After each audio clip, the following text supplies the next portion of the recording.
What's going on, homie dudes? It's Cremated Brownies. Welcome to another video. Today we are going to be doing an unboxing review type video. Back at it with Nerf. Been taking a little bit of a break, but we are back and official in a final film location when doing unboxings and reviews. Yes, there will be little touch-ups here and there, and occasionally I will use a green screen or some lighting tips and tricks and stuff like that.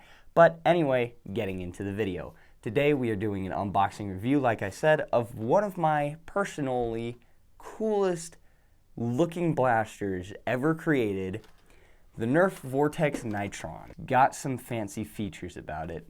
We're gonna dive right into it. Here we go. The Nerf Vortex Nitron, as it says in the title of the name, it is a vortex blaster. As you can tell, it's not typical Nerf. We'll get into that later. Going over this blaster, we're gonna go over at the front, like we typically do. No front barrel attachment, because as you can tell, this is a rectangle and it's not a typical cylinder like a typical Nerf blaster, but that's one of the reasons why I like this blaster so much. Continuing back, you've got a little bit of a sling mount up front to correspond with the back sling mount.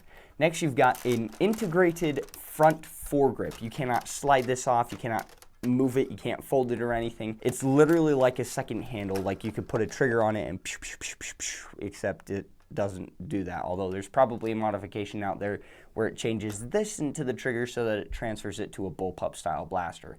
Do I know of any that exist? No, I do not. Anyway, continuing on. Going back, we've got the magazine well. To release your magazine, it is ambidextrous. You have a trigger on the left side of the blaster as well as the right. All that you do is just strike it, grab your magazine, and pull it out. I would kind of more or less call this a tube, although it is still technically a magazine. You've got your mag well right here. Take your magazine and slide it in. Just like typical Nerf blasters where you can't put the magazine in either way, it has to go in a specific way. This magazine is also the same. Continuing on up top, as we take off the scope, this is a 3D printed scope I will also go over later because I do not have an original scope that came with this. Up top we have a front tactic rail, or a top tactic rail. It is the only tactic rail on this blaster. So not a whole lot of tacticity, if that's even a word. It still provides you room for a scope. Continuing back, you have this little lever thing, and this is kind of like a safety. When it is in the forward position, you can both rev and fire your blaster, like so. But when it is back, it releases something in the magazine well. It's not quite the magazine because the magazine is still in place, but it switches off an electronic trigger, which makes it so that you cannot rev or fire your blaster. To reactivate it or to make your blaster hot to be able to fire, just slide it forward and you continue firing. Continuing on, you've got the handle. I really love this grip. Like, it is honestly one of the most comfortable grips Hasbro has ever made to date.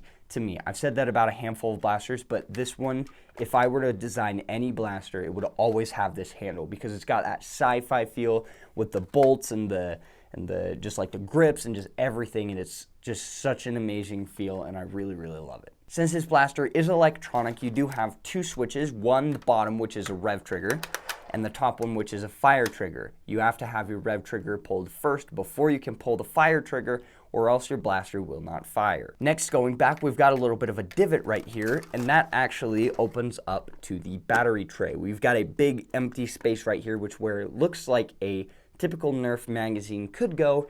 It's not, because this isn't a typical Nerf blaster. The Nerf Vortex Nitron is electronic powered, like I've said about 7 times now, I believe, something like that. It is electronically powered, and it will take 6C style battery. Next, going back, we've got a hole right here. This is a very weird hole, and some people might wonder what it does, but if we go back to the magazine, it is a magazine hold. Now, about this blaster, when you first get it and you first unbox it, I have no idea whether or not it comes with 2 20-round stick mags with 40 rounds, or whether it is just the one with 20 or something like that. I honestly cannot remember. I did look it up before I filmed this, but I honestly cannot remember. That is an overview of the Nerf Vortex Nitron, the main body. A little bit of things we will get talking about after we do the firing demonstration, which we will have here really quick right after talking about these items and some stuff about the blaster. These are very different compared to typical Nerf blaster items. Yes, this scope is 3D printed and it is not an original with the blaster, but I will display an original picture. As you can see, this is just a 3D printed model like I earlier stated. I just got this model off of Thingiverse and I printed it because I thought it looked really, really cool. And yeah, I will leave a link to the Thingiverse file in the description box down below. Does this scope serve any purpose besides looking freaking cool as heck? It only looks really, really freaking cool. In the original, I believe it's got some glass plates in there where it lines up and it kind of makes a more direct scope, but I can't remember. This one is literally just like a hallway, but I mean, it still looks really cool. And I mean, you could paint it because it's 3D printed. Continuing on, we've got this cylinder mag. This, like I said earlier, is not like a regular Nerf magazine, and the reason why is because of the rounds that it takes. Vortex, when it first came out, was something unlike anything anybody had seen in Nerf, and this was like eons ago in the basics of Nerf when it first came out, and Nerf was still in its great experimental stage. This stuff you can't easily find on the market anymore. You have to buy it from a third-party seller or somewhere like a DI or like eBay or something like that. Is this blaster worth it? In my opinions, no. The main reason is these rounds. Granted, these rounds are light, they are easy to carry, and the cylinders are occasionally much easier to carry around than those box magazines that you typically put in a regular Nerf blaster. The issue is accuracy, distance, firing speed, and stuff like that, which I will get into after the firing demonstration. The Nerf Vortex Nitron shoots these little discs, and they're very weak and they're very floppy. Granted, this magazine you can load up to 2 at a time instead of just 1, where a typical Nerf magazine you are stuck just loading 1 at a time. This still doesn't make up for anything, and it holds 20 rounds. Most Nerf magazines are anywhere from 6 to 12. It still doesn't make up for it because the blaster performance is garbage. Now I will explain why I still have this blaster and I plan on purchasing a second one. Still doing tests with the lapel mic, the lavalier mic. You're probably getting a lot of wind pickup because we've got a lot of wind going, but firing the Vortex in the background, the Nerf Vortex Nitron.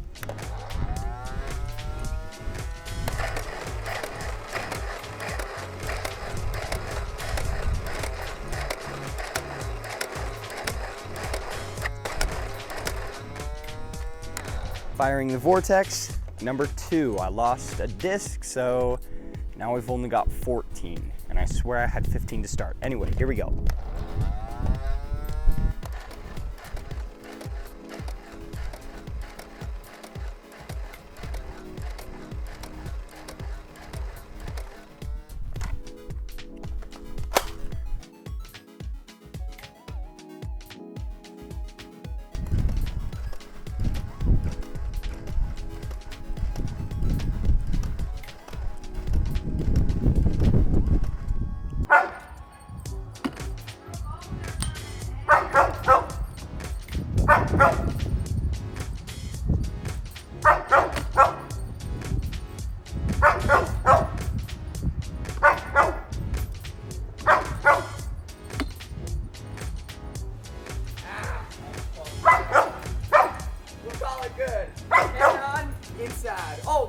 There was a Nerf Vortex Nitron out on the range. As you could tell, like I was saying prior to it, this blaster's performance is absolute trash.